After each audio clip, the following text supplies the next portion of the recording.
고생과 안녕하세요. 비트코인이 57,647달러, 이더리움 4,651달러, 새벽 사이에 미국에서 이슈가 하나 있었습니다. 그로 인해 전반적으로 가격이 또 빠지기 시작하네요. 앞으로 오미크론에 대한 이야기까지 최대 2주, 이 2주 사이가 시장의 방향성을 확실히 정하는 시간이 되지 않을까 싶습니다. 비트코인이 최대한 주요 지지선만 잘 지켜주었으면 합니다. 제롬 파월 의장, 여러모로 이 시장에 큰 영향을 미치는 사람이죠.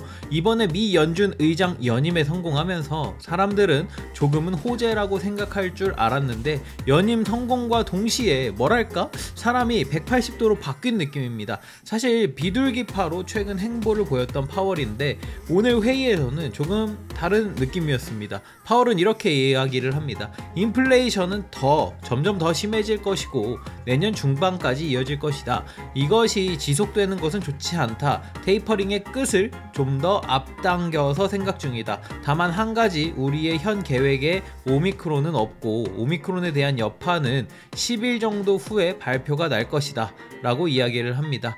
인플레이션이 유지되는 것에 대한 걱정, 고용지표, 소비 데이터를 보고 앞으로의 행보가 결정이 되겠죠. 다만 역시나 10월에서 14일 정도 사이에 나오게 될 오미크론에 대한 결과가 미국의 정책에도 영향을 미칠 것이고 비트코인의 위아래 움직임의 방향을 결정하지 않을까 하는 생각이 듭니다. 어제 영상에서도 이야기했지만 현재 비트코인보다 이더리움의 차트가 좋은 상황입니다.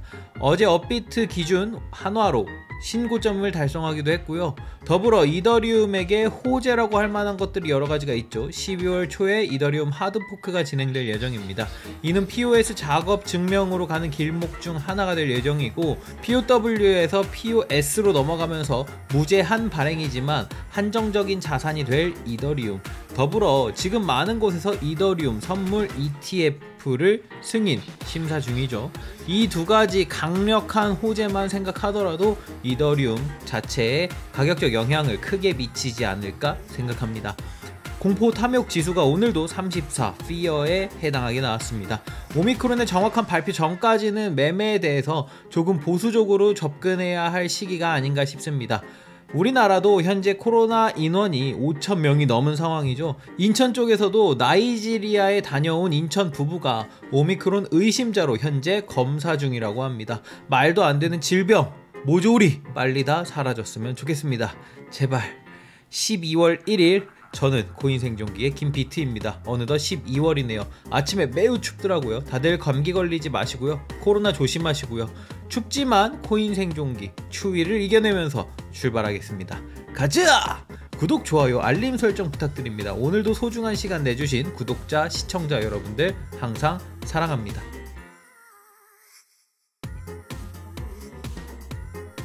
비트코인 4시간 차트입니다. 어제 영상에서 이야기했던 59,270달러 부근에서 저항을 맞고 다시 조정 중인 상황입니다. 56,520달러 부근의 지지가 중요해 보입니다. 여전히 59,270달러를 넘겨주는 것이 중요해 보이며 이 부분을 넘는다면 신고점보다는 61,128달러를 넘는지 마는지 지켜보는 게 좋아 보입니다. 이더리움 달러 4시간 차트입니다.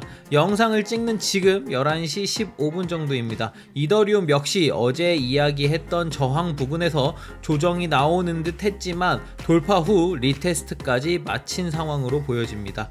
달러 기준으로는 신고점에 도달하지는 못했으나 최대 4,750달러까지, 원화로는 589만원까지 상승했습니다. 비트코인보다 이더리움의 움직임이 좋은 지금 이더리움의 독주가 완연한 알트장까지 이어지는지 지켜봐야 하는 시간인 것 같습니다.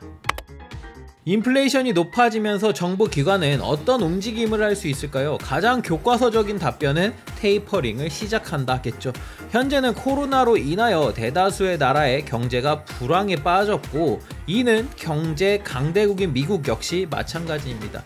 지속적으로 사람들이 이야기하는 테이퍼링의 속도를 높인다면 모든 자산은 떨어질까요? 오늘은 그의 해답을 과거 데이터를 통해서 알아봅시다.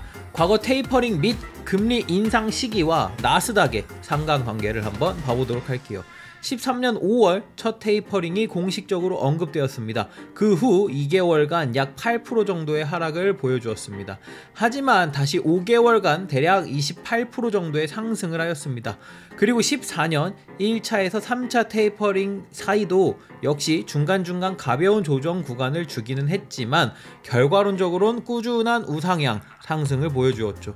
14년 10월 채권 매입 종료 타이밍 역시 약 2개월간 10% 하락하였고 다시 10개월간 23% 상승을 보여주었습니다. 마지막 15년 12월 금리 인상 이후의 상황을 한번 봐봅시다. 2개월간 약 20% 정도의 상대적으로 큰 조정을 한번 거친 이후 다시 어마어마한 상승을 펼쳤습니다. 물론 비트코인을 필두로 하는 가상자산 시장은 자체의 사이클이 존재합니다. 그것에 포커싱을 두고 테이퍼링과 금리 인상에 신경을 써야 하는 게 맞다고 생각하고요. 저희가 이 시장의 시즌은 이번 시즌은 끝났다고 판단이 드는 상황이 오면 꼭 영상으로 이야기해드리겠습니다. 모두 힘들지만 그때는 그 버튼을 동시에 누르자고요. 하지만 오늘 이야기의 핵심은 단순 테이퍼링의 가속화만으로 이 시장은 절대 급락하지 않습니다. 자, 오늘은 여기까지. 테이퍼링과 상관없이 우리의 잔고는 불어날 것입니다. 모든 구독자분들의 잔고가 불어넘쳐 흐르는 그날까지 코인 생존기는 여러분과 함께 하겠습니다. 쭉.